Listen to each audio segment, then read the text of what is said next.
Okay, this video is hypothetical scenario. Hypothetical scenario. Hypothetical. Shut up. Okay, here's the scenario. Something happened, everybody, had to disperse. Okay, we all got to our area, everybody made it out. A couple other families came with us. Basically, our camp setup or whatever is we're in kind of a valley or a saddle where everybody's spaced out. One over here, one over there, kind of like a compass, or spokes on a wheel, I guess you would say. There's 7 families, so, and we're in the middle, so there's 6 around us. We have a perimeter 5 miles out from the middle. Anything that comes within that 5 miles, we investigate. That's how everybody wants to run it.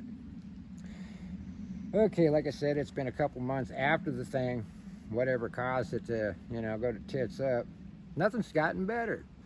So, every now and then, things, hey, something don't seem right, we go and investigate. Here's the scenario. Last night, guy that's, his family is south of us, noticed smoke from a campfire, and he's noticed it for the last couple nights, so we're going to go and investigate, which is about 1.5 miles from his place, which is in our 5-mile perimeter.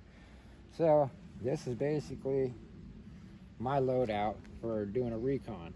Doing a recon of an area, just like when you're doing recon of a hunting area, same thing. So I'm basically doing it like I was going to really going to do this shit, so it seems realistic. Like I'm always saying, got to powder your tootsies. It's easy to talk about it. It's better to do it, even if it's a fucking run. So basically, I just woke up, had my morning coffee. The guys from the other families are coming down. They'll be here, and they said they're going to be here in about 5 minutes. And that's how we all communicate. We got solar backups and little handy walkie-talkies. Being in the mountains, everybody's up high. Other than me, that's down in the middle, I have to use a fucking, a Slim Jim, or a J fucking whatever you want to call it. J antenna? Yeah, J pole antenna, which is nice.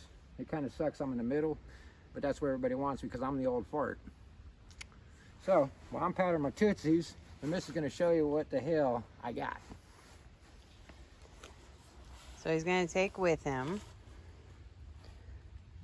boomy stick, chest rig with first aid kit, boonie hat, map. See, I'm powdering my tootsies. Oh. See, got a refresher for all you foot fetish fans.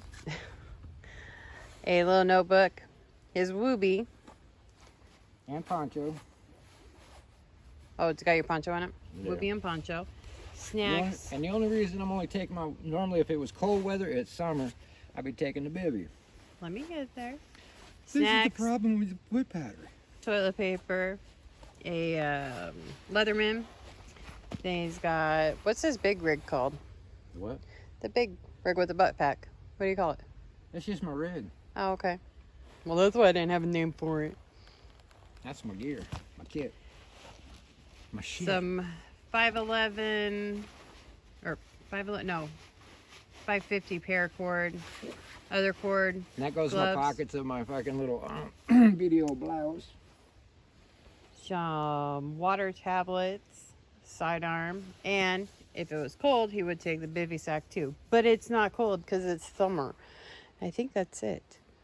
Yeah, and everything that's in here, he's shown on other videos. Yeah. So, but and you with the oh god, my bandolier with your thing. bandolier chest rig, there's 5 mags plus extra pistol mags, and 1 for the boomstick. So that's a total of 6 total.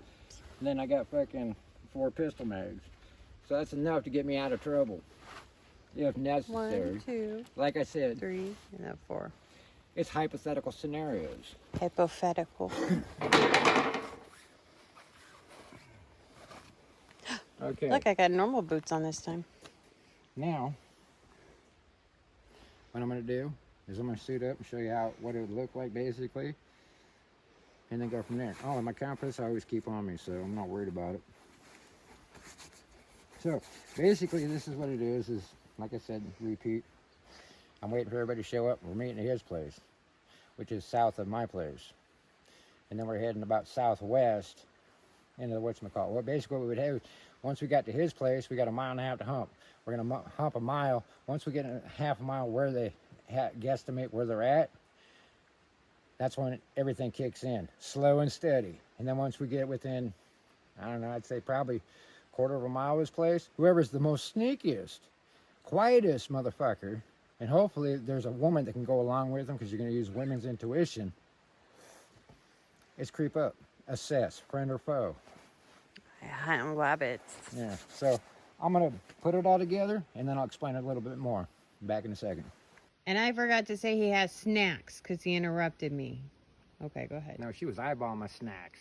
It's just a Rice Krispie treats. Around the women, man. Don't steal them quicker than a motherfucker. Leave you a crumb and say, I shared. I did share. Mm-hmm. Yeah. Okay, now that I'm all kitted up, this is basically good to go. Like I said, guys are here. A few other women are here. Yeah, we have shield maidens. Which some of these women got more balls than fucking man. But that's another thing. So now we're going to be heading out. Once we get to dude's place, you know, which is, I ain't going to say so far, but we're 5 miles in, you know. Got a 5 mile thing. Which is going to, we're looking at roughly about 3 miles, 3.5 miles to X. Like I said, he's about 2 miles out. Other than that, once we get to his place, we go out, got 1.5 miles to go. Once we hit 1/4 mile, that's when everything kicks in. Real creepy. Once you get within however you feel safe. I don't know how y'all do your shit. I know how close I can get, and my group can get, without being noticed or heard. You're not going to be walking in the way we be doing it. It depends on the terrain. However you want to do it, however you want to get to wherever, that's up to you. How we do it, that's one of the things. But don't have all your eggs in one basket or a straight row. Get within however close. Like I said, friend or foe. If it's friendly, that's up to you and your group or yourself, how you want to initiate contact of how do you want to do this. Okay, but that's where your intuition is going to come in. If you have a female, trust her intuition. Even if you have to kind of do it persuasively here and there. Like I said, it's all hypothetical. If it's friendly, then it's friendly. Everybody relaxes. But if it's possible hostile, that's where you determine are they going to come back into your area, or are they just going to blow over? If it's possible that they're just going to blow over, they're just passing by, but they've been there for a couple days, and they, you know, you have to assess your own area. Is it a nice place? Is the area that's around that you're around, how much, whatever, you know, like I said, there's 7 other families, okay? Survival situation, how much game, how much water, blah, blah, blah. Can the area sustain, but everybody's got fucking gardens going. If it's hostile, that's between you and your group, how you want to deal with it. You know, if it's hostile and they're gonna, you know, you assume they're gonna leave, have cold camp, total blackout, hush hush, leave, you know, some sentries up, seeing which way they're going. If they start heading into your area, then you got to deal with it. You know, however you want to do it, bug out or deal with it. Play. Yeah, you want to be my friend? You came here all by yourself? No witnesses? That's paperwork. Just fucking with you. But, or, if say the person that, you know, whoever is the quietest, they go up and assess, okay, it's hostile. They're ready to win. Hey, man, my gut instinct's saying they're hostile. Okay, group says, are you sure? Not 100%. Because you don't know who you can say somebody's hostile because you think, oh, they all got neck tattoos. They came up looking like this because you've been brainwashed and conditioned. Little know that, shit, those are the righteous motherfuckers that, you know, just did what you didn't have the balls to do. But you're going to judge them on their looks. So that's where you go, okay, possible here, you know, hypothetical scenario. This is how we deal with it. Okay, the person that went in, okay, everybody disperse. Everybody knows their training. Everybody knows each other. The most sneakiest motherfucker creeps in. Gets as close as he can. Like here in Washington, you can do that. We're close enough. You take your time. Kind of like you're doing, they like saying sniper. No, you're stocking up on a deer. Same fucking thing. You're creeping. You get within earshot. Listen to their conversations. That's what your gut's gonna tell you what's what. Now, if you hear shit like, yeah, the last fucking town, we blah, blah, blah, you know they're hostile. Or when we catch this motherfucker, we gonna eat his ass. Blah, blah, blah. That kind of talk will tell you. But if they're just sitting there going, man, this is some fucked up shit. What the fuck are we gonna do? Da, da, da, da, da. Man, I wish, you know, this, that, and the other. I just want to be left alone. Okay, so you just assumed that they were hostile, but just found out they're just in a fucked situation just like you. That thing that you just assumed was a hostile, that's potential friends. Then you sit and listen the whole fucking time, writing shit down. Okay, well, they said this, this, this, this, this, and this. Yeah, their looks might be one thing. Well, I just found out one's a fucking doctor with neck tattoos. Damn. Hey, And I got a baby on the way. I've known some What? tatted up doctors. This is what I mean by most people in this same mindset have this self-righteous fucking, oh, you can't have this, can't have that. But meanwhile, they're screwing the neighbor's fucking daughter. That kind of mentality. Don't judge a book by its cover. Man, the way I look at it, if I see a book and it's rough, it's a good book. Good read. Been through some shit. Those are the kind of motherfuckers you want. Kind of like, oh, you know, like the book, movie fucking Patriot. Am I that sort? Yeah, you're the sort that makes that sort of bad name. Those are the kind of motherfuckers you want. Okay? You just got to figure out what will make them turn. You know, that's that. Like I said, a lot of the shit is between you and your group, however you want to do it. That's how we do it. But other than that, also while you're out and about, keep an eye on what is around. I mean, you might be heading to one fucking thing and all of a sudden there's something else popping up. Or you never know, you might be going, hey, and they already caught wind of your ass. And they're heading doing the same thing. Oh shit, Mexican standoff. Then what you gonna do?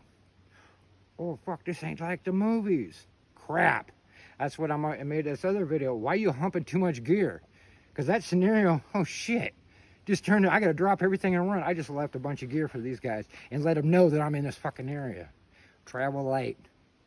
You know, like the old saying, you know, travel light, freeze at night. Well, I'm traveling light, but I'm still not gonna freeze. I'm only carrying what I need. If I can't shoot it or eat it, I'm not bringing it. Okay, when you're doing this shit, that's why a lot of people encourage people. I don't care what you look like, just get out and do it, because you don't know what's going to happen. You don't know, yeah, you can see all the movies, you can have all the fastest gear, but you don't know what the hell that shit's going to do. It's like, I got a new pair of shoes, it's going to make me run faster. Okay, but you're 400 pounds. But I bought it, and it's going to make me do it. But they're grown-up light shoes. They'll make me run faster. Yeah, like her, when she got her, I got my kicks on, watch me run. Boop, trip. That's what I mean. Oh, Here's the thing. I'm not going to shame you if you don't go out and train. I'm not going to do anything to demean you about if you take this shit serious. But if you don't go out and train and shit does happen and you fail, that's on you, not on me. If you're part of my team or one of my friends and I tell you the same thing and something did happen, well, something happens to you, we're dividing your gear. That's the golden rule. You die, we divide your gear. We'll bury you. A little bit of dirt. You know, but if things are really hard, you know, we might have a table that says special meat. I don't know. It depends on how bad it gets. You know, and that's basically what got a lot of people motivated. Well, wait a sec, you guys going to divide my gear? Well, yeah, you chose not to. You talked a lot of shit. And you could have got us hurt. But you're still friends with it. Hey, we're going to do it. You want to do it? Hey, come on. I'm not going to sit there and shame you. Like a lot of people. Okay? That shit's on you, not on me. Because I wouldn't want that guilt. And if you refuse to do this and you're part of my group or somebody else's group and you knew you should have been out training, you didn't, and you become a liability to that group or your children, that shit's on you, not on me. You know, and the way I look at it, if I'm out doing this shit, I won't need it. I won't need to do it. But at least I can say, well, I'm trying. And that's all I can ask of anybody. But that's all I got for now. Y'all have fun, like and subscribe, do your thing, or just watch. But the shit's on you, however you do it.